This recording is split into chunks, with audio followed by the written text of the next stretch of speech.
Well, hello everyone. I guess I will get started since I think I came in a little late from another presentation. Um, thank you for being here.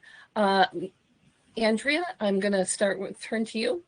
Yeah. Hi, everyone. Welcome to the conversation of 30 minutes on causes of misophonia. My name is Andrea Davis. I'm the founder of the web-based platform MisoMatch, and my co-host is Mary Petrie, who teaches at the Inver Hills Community College and is the parent of a young adult with misophonia.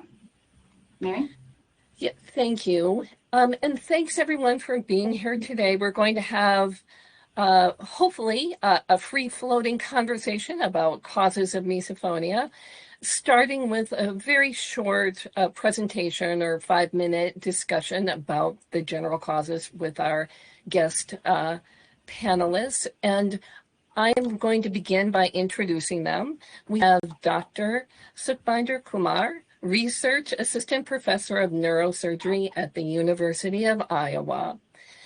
And we also have Dr. Heather Hansen, a postdoctoral researcher in Montreal who completed her PhD at Ohio State and is now at Concordia. Both Dr. Kumar and Dr. Hansen have made significant contributions, including in the area of causes of misophonia. So we will get right to it. And Dr. Kumar, would you begin, please? And then I will turn to you, Dr. Hansen. Well, thank you very much. Thank you. Yeah, I mean, what causes misophonia is a very, it's a $1 million question, and also I would say very broad, and I don't think I have expertise in all different areas to say exactly what is the cause, but we have been trying to understand maybe a very limited part of this question in terms of, what is the role of sound, because we say, oh, it's a sound, or I hear the sound and that can drive the distress. So what is the role of the sound? And actually, as I said, even when we first published the first abstract way back in 2015, I think we just got some data, and so we just in the title said misophonia sound processing disorder. We even said that one actually. But over the time, actually, when I met more people and when I was testing, for example, running experiment, and obviously I had personal interaction with them. So we had recorded few sound, and one of the sound happened to be, we recorded that in our lab, the sound of somebody opening a packet of crisps. So I just played that sound to a few of the people who had misophonia, and they had sound of eating as their dominant trigger. And I just played that sound without any video. And I asked them, can you say what this sound is? And then, how distressful it is. So it comes out that a lot of people, I would say about 20 to 30% of the people said, oh, this is the sound of somebody just walking on dry leaves. It was the sound of packet, opening of, packet of crisp, it was very crispy sound. And what was their distressing reaction? Not at all. And those who recognize that sound to be the sound of somebody opening a packet of crisps and eating it, they say, oh, wow, that's triggering to me. So that kind of said, okay, sound is there, but recognition of the sound is also important. If they recognize that this is where the sound is coming from, then basically it causes a trigger. And then if you just take this line of thought, now recognition of the sound means what? You should know what the source of the sound is and what does the sound mean to you. So you kind of added, another layer on that. What is the source of the sound? And if you see the source of the sound happens to be somebody else, other person making the sound. So there's a person. It's not the sound of a refrigerator or, so for example, I've also been told by a lot of people with misophonia saying, okay, I just thought, okay, this sound was coming from behind the refrigerator or refrigerator sound. But when I recognized that, okay, it was my colleague making some similar sound that one, then I got triggered. So it seems like the source matters. So the recognition of the source matters, and source is another person. And if you look at even a trivial recognition of even psychology literature, I obviously consider more on neuroscience aspect, how does the brain deal with the social versus non-social stimuli? And you see a whole lot of differences between them. You have behavioral consequences, you have neural consequences, physiological consequences. That's the social stimuli are processed different. And you can also just take it further, that behind the sound is the action of the another person. It's the action that somebody's making the action of eating. So maybe it is the action at the bottom of the chain of all this process that the action is driving. So how do we see the action of another person? How do we perceive that that person is moving the hand or that's a very different framework. It takes into a very different framework. And that's what actually I started kind of thinking more about it. And that's what our, in the brain, we analyze some of the resting state connectivity. So we found that if it was action related, if there is something, if misophonia has to do with some of the action perception of other person, then some of the motor system or the action system of the brain, which is the motor system, should be involved. And even when we looked at just the resting state connectivity, even when they are not listening to any sound, so we just looked at how the sensory part of your brain, auditory part of the brain where we receive the sound, or even the visual part where we see other people, that could be connected to the rest of the brain. And interestingly, we found that in misophonia, when they are not listening to any sound, they are not doing anything, just in the resting state, they have a stronger connectivity to the motor system. Now, why that motor system connectivity should be there, right? I mean, you can have a lot of interpretation of that one, and I'm sure my colleague would probably offer another interpretation of that one. So I think, so that has we have taken a U-turn in terms of saying that, okay, it's beyond sound. So it's the action system, the motor system also has to be involved. What is their role? We have proposed one hypothesis called hypermirroring. It so happened that when I see the action of somebody, my motor system is activated. So in case of misophonia, it is hypermirroring, because mirroring is we all do. Everybody, all of us do mirroring, but mirroring is also contextual sensitive. It's not that I see somebody and I just start doing whatever the other person is doing. No. I'm also inhibited. Okay, I shouldn't be repeating my action by watching the action of the other person. So it's very contextual. Mirroring happens, but very context driven, that okay, here it should be done, here it should not be done, and so on. So what I feel is that this mirroring happens strongly, and that has a lot of consequences, because if, for example, somebody's forcing me to repeat the action of the other person is doing, and I'm not getting inhibited, it just start interfering in my whatever I'm doing, and that's why you start paying more attention, because you just can't focus on your work, what you're currently doing. And that interference basically produces anger. That explains why you are angry, because you just, and why it also explains why you feel being penetrated into your personal space. That's what a lot of people will say. Oh, the sound. Yeah, people say sound, but it's just kind of penetrating into my personal space. So I think a lot of this phenomenology, their subjective experiences, and probably could be understood within that framework. But as I said, we need lots and lots of evidence to really further consolidate as to what exactly the motor system is doing actually. I hope I should stop here. Yeah. No, thank you. That was terrific. Dr. Hansen, you're up. Great. Yeah, I'll echo some of that, what Dr. Kumar was saying. I think that misophonia, we've shown with various studies, is definitely more of a higher level social kind of thing. Like we're talking about different contexts will trigger misophonia and not others, or the same sound with different videos overlaid. A lot of those are super cool studies and help to indicate that it's more than just the raw, like auditory input that's bothering you. I kind of have seen in some of my own work that it's a little bit more, I think, than just like necessarily a mirror kind of a motor thing. And I think one of the reasons for that is, like, some of my prior work has shown people are bothered by a lot of different things. And like we've seen just today, even Dr. Gregory just mentioned in her talk that her first trigger was pigeons cawing, which is super cute. And also just things like I've heard bass thumping through walls, or like even vibration of a phone on like a table.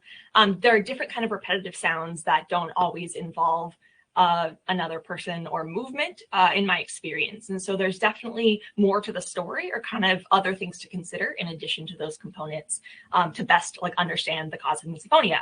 And I also just want to kind of caveat a bit because I think Dr. Julia Simner mentioned earlier in her talk that sometimes words we use as scientists mean a little bit different things than words that people use colloquially. And I think causes is one of those words because in the scientific field, it's so hard to prove causality. It's so hard to show that something causes something else.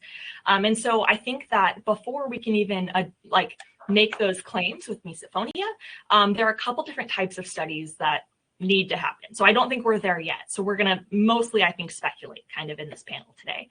And so some of those things that might happen are things like longitudinal studies where we can kind of grow and follow with people over time to see, what comes first. That's one of the things that we don't really know. Like Dr. Kumar and I have both shown kind of brain differences in individuals with misophonia, but I don't know whether or not those differences started and that were there to begin with, and that's why misophonia developed, or if misophonia led to those brain differences. I don't know.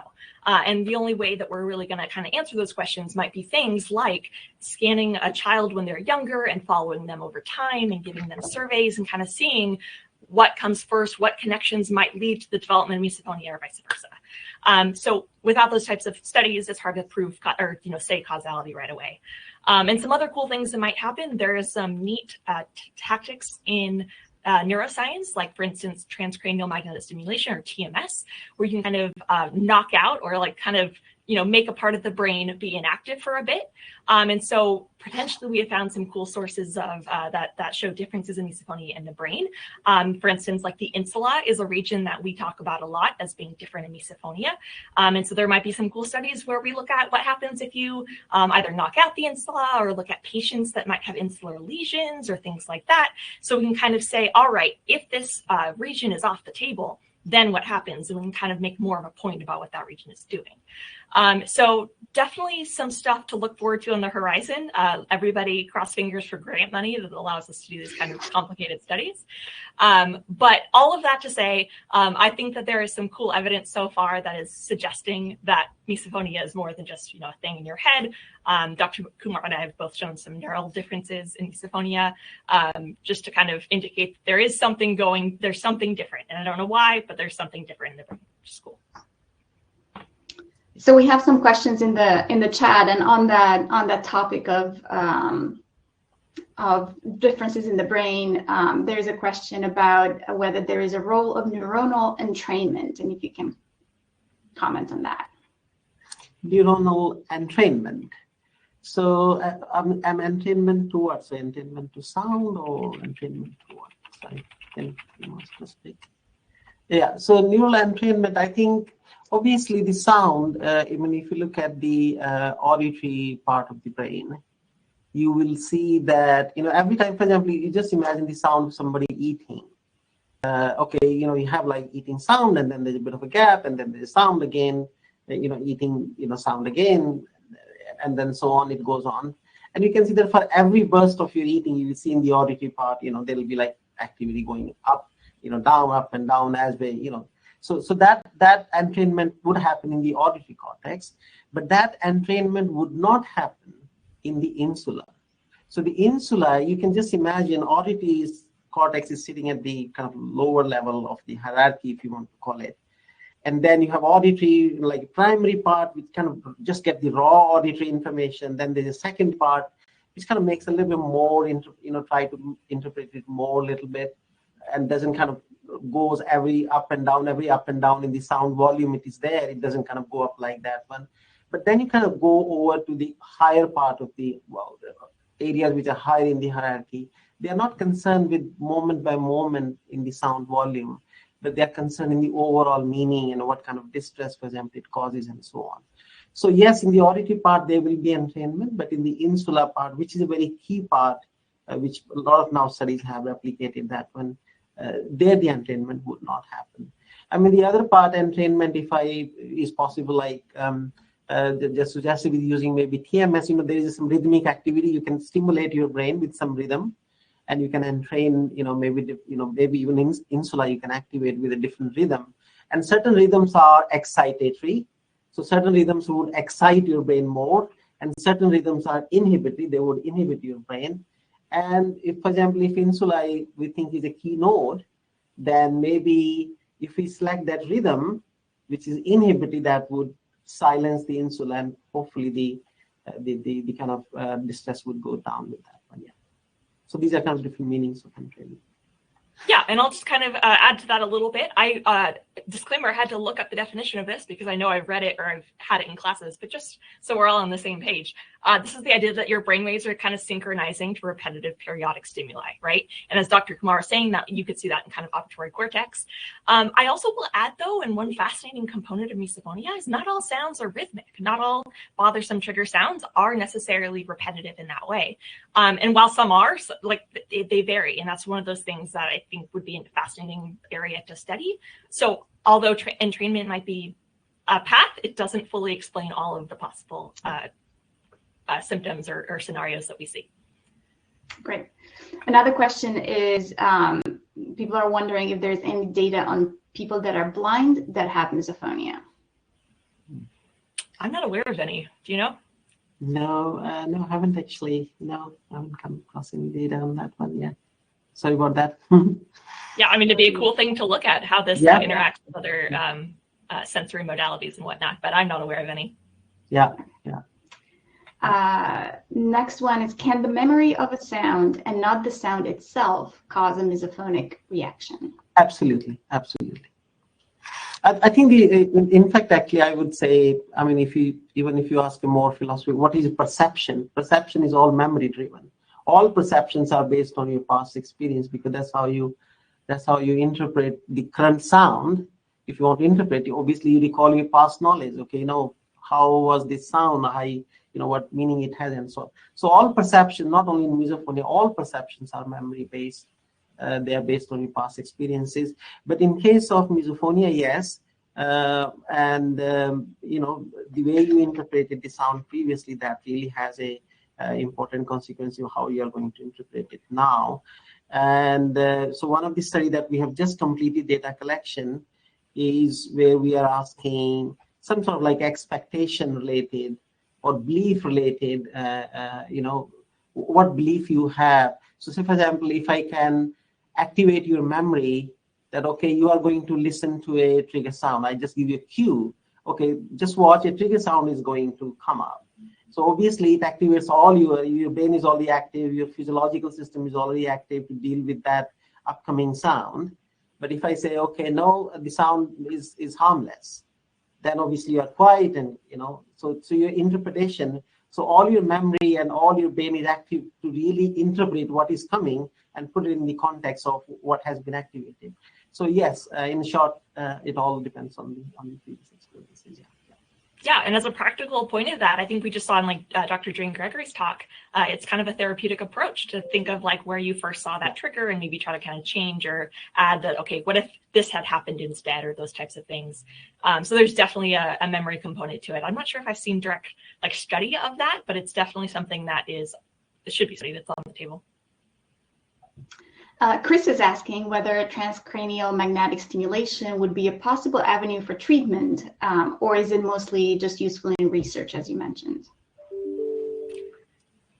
Great question. Sorry. No, go. Take it. You want to take up? Yeah, you can take it up, please. Yeah. I was just going to posit. It's a great question. I know there's a paper in the Frontier Special Issue that kind of hits on this or attempts to describe this as a potential avenue. I think I, as a researcher, would more use it for a research side of things. I know it's like a super expensive method that might not be attainable to all folks who have misophonia to use for a therapy. But that's just my first thought opinion. What do you think? Yeah, no, I think at the moment TMS is mostly research, but there are some after effects of TMS. So say, for example, you do some stimulation and you can see lasting for an hour or so, you can see some TMS effect, but it's all completely research based.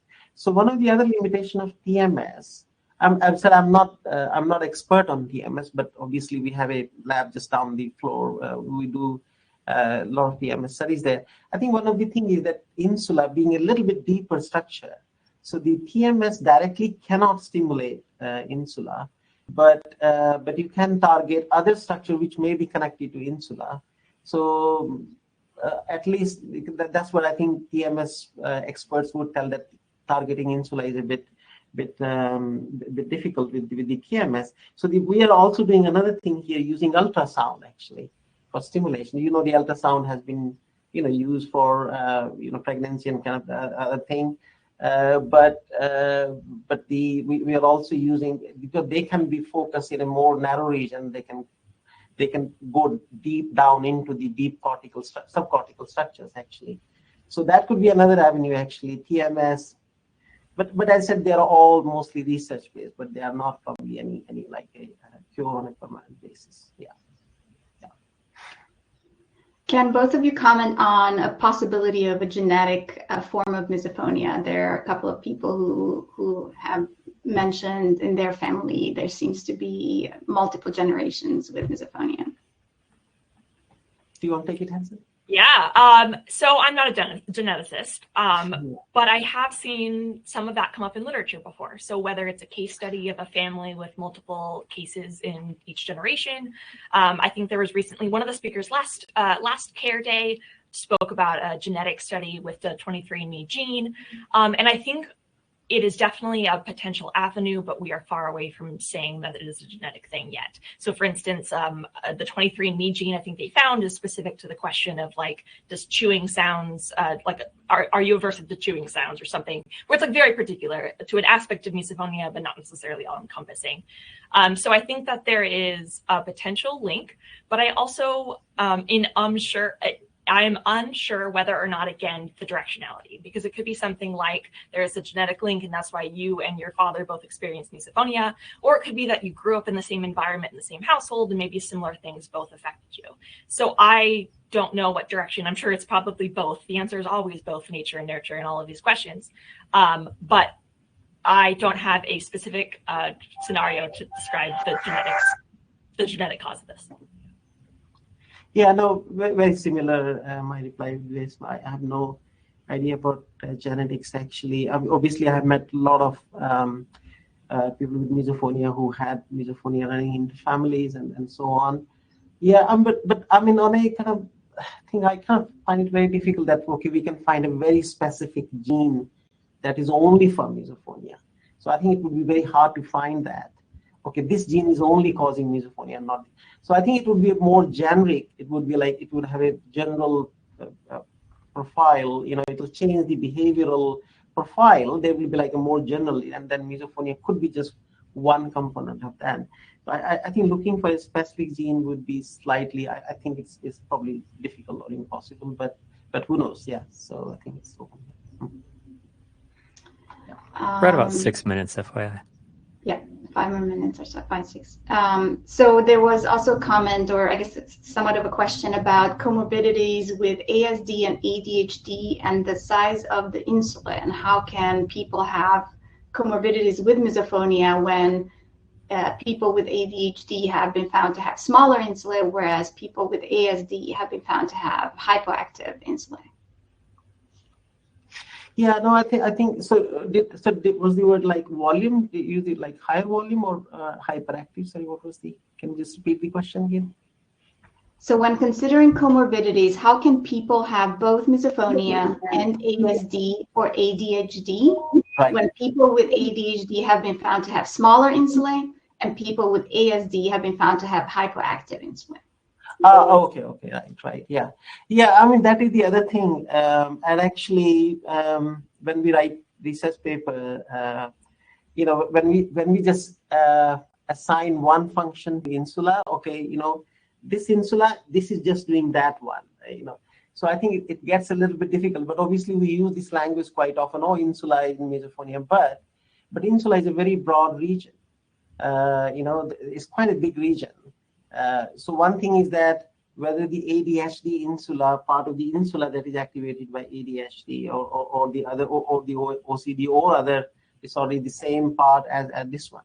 Even if the same insula is active, right? You just can't say, okay, but okay, this in this OCD, for example, this same part of the insula was less active. ultimately we are looking at network level. Ultimately, what the network level behavior is determined not by a single brain region, but the network of brain regions. And network property could be where, the same region could be doing something different when it is part of one network compared to when it is part of the other network, the same region. So we try to make simplification. Oh, insula is important, but I said ultimately it's a whole network. So there could be a different network for the other disorder that is mentioned, which could involve insula as well. Yeah, and I'll just add an additional component, kind of referencing to Dr. Jamie Ward's talk earlier. I saw a comment about that too, with comorbidities. One of the things that we struggle a bit with in science right now is how we recruit our samples. And largely, if we're going to collect a sample of controls versus individuals with misophonia, we largely will make sure that that sample of misophonia is kind of as pure, if you will, as possible, aka they don't have other diagnoses or other medications or things that might be affecting the results.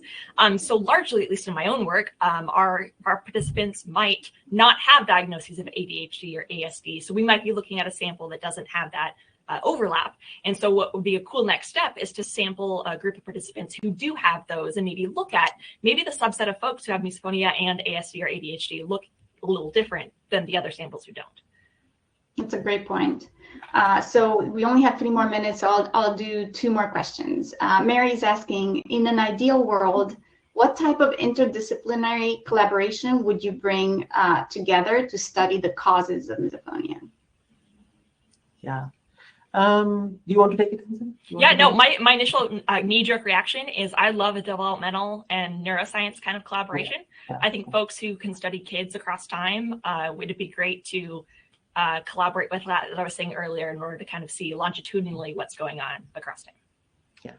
Yeah, when I was doing the auditory neuroscience, I always thought whole of my life I'll be just the auditory neuroscientist. But misophonia has forced me to look into some other directions. And the social, I never studied social neuroscience. And when all these kind of things started popping up, and the social neuroscience was, and I'm not talking to a lot of social neuroscientists, social psychologists who does that.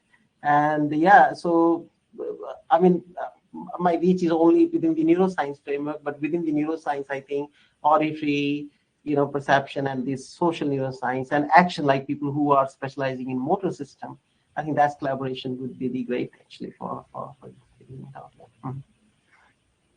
Great. And then the last question, what does the misophonia brain look like at rest compared to a control brain? Yeah, so I think probably I just maybe mentioned it briefly. As I said, in the resting state, you can look at the connectivity pattern, because the resting state connectivity is also related to your anatomical connectivity. I mean, resting state connectivity is based on the activity of the brain, how your brain is active, whether the activity in one part of the brain is kind of going along with activity in the other part of the brain. So it is still the activity, but then we also have anatomical connectivity. We have white matter tracks, and so on. So, and if you look at, the resting state connectivity and the anatomical connectivity, there is some correlation between them. So in a way, it kind of suggests that resting state, at least apart from Hansen studies and, the one that we did, I don't think we have any other resting state study that I can recall. But it seems like, as I said, connectivity patterns are different. More specifically, the sensory and the motor systems are more closely connected in people with misophonia compared to the controls. So they have a much stronger connectivity between the sensory and motor areas. Yeah, I know we're out of time, so I'll just check out Kara's last videos last year. Both of us kind of talk about what the brain looks like at rest. So check that out. Thank you so much. Thank you so much. Thank you. Thank you very much. Thanks for having us. Thank you.